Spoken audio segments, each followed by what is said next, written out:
Hi friends, நாங்கள் தென்னாங்கூர்னு சொல்லி பெருமாள் கோயிலுக்கு போயிருந்தோம். தென்னாங்கூர் பெருமாள் கோயில் நல்லா இருந்துச்சு. டூர் மாதிரி போயிருந்தோம். ஒரு 7-8 கோயில் கூப்பிட்டு போயிருந்தாங்க.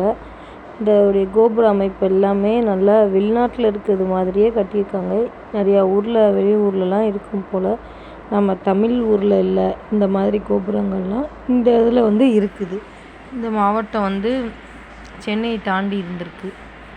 சென்னையிலேருந்து ஒரு மணி நேரம் ட்ராவலுக்கு அங்கிட்டு இருக்குது தென்னாங்கூர் அப்படின்னு சொல்லி. நல்லா அழகாக இருந்தது. எல்லாமே நல்லா டெக்கரேஷனாக இருக்கிற மாதிரி வச்சுருக்காங்க. அலங்காரப்படுத்தி நல்லா நீட்டாக நல்லா பெருமாள் கோயிலில் எப்போவுமே நல்லா சுத்தபத்தமாக இருக்கிறது மாதிரி நல்லா இருக்குது. நல்லா சுத்தம் பண்ணுறவங்கலாம் வச்சு ரெகுலராக நல்லா க்ளீனாக வச்சுருப்பாங்க போல். உள்ளெல்லாம் அழகாக மான் மாதிரி வச்சுருக்காங்க. இது வெளியில் உள்ளது பிள்ளையார். நாங்கள் ஃபஸ்ட்டு வெளியில் வர்ற வீடியோவை தான் போட்டிருந்துருக்கேன். வெளியில் உள்ள விநாயகர் மாதிரி உள்ளே வரவேற்கிறது.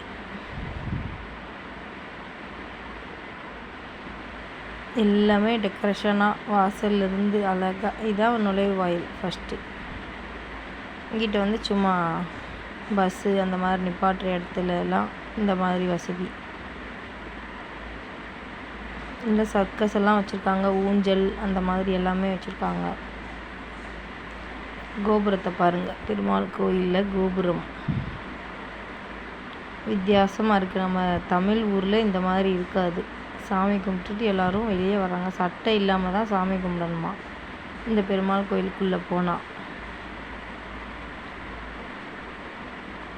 சாமி கும்பிட்டுட்டு சுற்றி வர்றதுக்கு எல்லோரும் போய்கிட்டு இருக்கோம். அப்படியே ஒரு வீடியோ எடுக்கணும்னு ஒரு சிங்கம் அழகாக இருந்துச்சு. அதில் ஒரு ஃபோட்டோ நான் போட்டிருப்பேன்.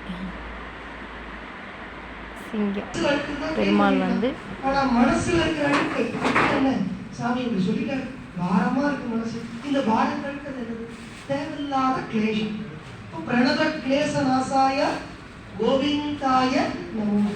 அப்படி ஆத்மார்த்தம் உள்ளே இருந்து கோவிந்தா அப்படின்ட்டா போதும். நம் மனசுல இருக்கிற அத்தனை அழுக்கும் கிளேஷங்கள் எல்லாம் நிவர்த்தி ஆகும். எல்லாரும் சப்தமாக உற்சாகமா சொல்லுவோம். சர்வத்திர கோவிந்த நாம சங்கீர்த்தனம். கோவிந்தா கோவிந்தா கோவிந்தா கோவிந்தா கோவிந்தா. தூக்கமா கலந்துட்டா. இப்போ 2 நிமிஷம் இது என்ன கோவில், இங்க என்ன பெருமாள், என்ன விசேஷம்னு சொல்றேன். இந்த கோவில்ல சன்னிதானத்துக்குள்ள போன் அடிக்கிறது. போன்ல